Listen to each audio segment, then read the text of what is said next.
So here are the Caraway pots after 1 year of use. You get the navy blue. You can see the logo right there.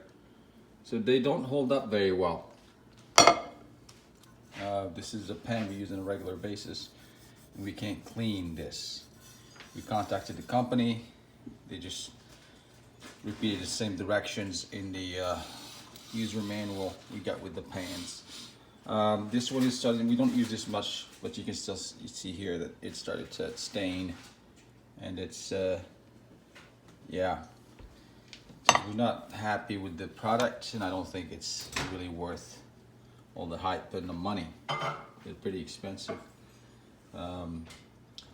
Anyway, just thought we'll share this review. I hope you find it useful, and honestly, they're not worth it.